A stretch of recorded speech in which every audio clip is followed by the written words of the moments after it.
creator of Dry It Can It.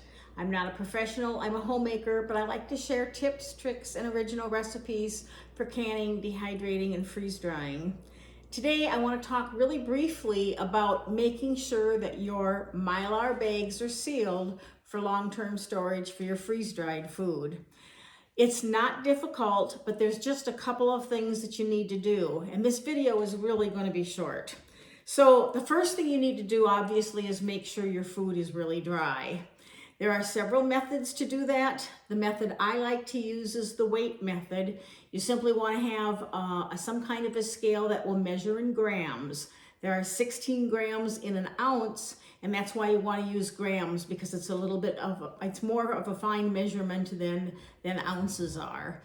So you want to rate, when you think your food is dry, you want to feel it, make sure that it's warm. It should have no cold spots. Make sure the bottom of your tray is warm, and then weigh your tray.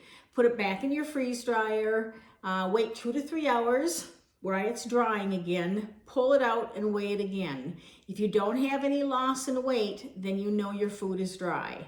If you do have a loss in weight, even a gram or two, I definitely would put my food back in for another couple of hours until I had no weight loss. Now, different foods will take different amounts of drying time. Something like herbs might take just 5 or 6 or 7 hours, depending upon what your environment is. Something like strawberries or blueberries, where they have little seeds in them, you want those to be in there a long time, because those little seeds are going to hold moisture. And there is no standard that says, here's how long strawberries are going to take, here's how long herbs are going to take. It's going to depend on your machine, your home environment, the humidity, the temperature, all of those things are variables. But what we're talking about today is sealing your food once it's dry. I've read a lot lately about people who have had their freeze-dried food, they've put it in Mylar bags, they put in their oxygen absorber, and a couple months later they say their food is soft. Here's what I think you need to know. You're going to use, first of all, a quality Mylar bag. And a quality Mylar bag needs to be 7 mils on each side. If you haven't watched my video about buying Mylar bags and making sure that you're not getting ripped off, I'm going to put a link on that below. That will really help you out, because there's a lot of Mylar bags online that are really not adequate and they're not food safe for long-term storage. But I use Pack Fresh USA. I'll have a link below that where you can get 10% off your first order if you're interested. But I use a 7 mil bag for long term. That's 7 mil on each side. And then most of your freeze dryers are going to come with a tool called an impulse sealer. And sealing your bags is really a simple process. I find you're going to see a dial of some sort on your impulse sealer. Let's take a quick look at that. For me, I find that the number of mils of my bag seems to correspond with the number of my impress sealer in terms of sealing. Now, yours might be a little bit different, but I have a 7 mil bag, so I have this set at 7. And to seal your bags, you basically want to make sure that your bottoms are as flat as can be. You simply are going to put them on your sealer. You're going to hold it down, the light's going to come on, the light's going to come off, and your bag is hypothetically sealed. Now, here's the problem with that.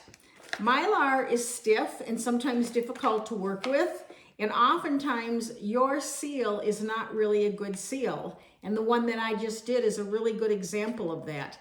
I want to show you 2 close-ups of where a bag looks like it's sealed, but why I don't think that it is. So let's take a look at this real quickly. Now here's an example where I did the first seal, and I can't zoom in a lot, but you see these little pockets here? Those are little pockets of air. This part's pretty good, this part's pretty good, but this is little pockets of air. I don't know if I can zoom in on that a little bit at all, but that's where you might get a leak, and that's where a second seal is good, and you want to make sure that all the way across that is tight. Let's look at another one.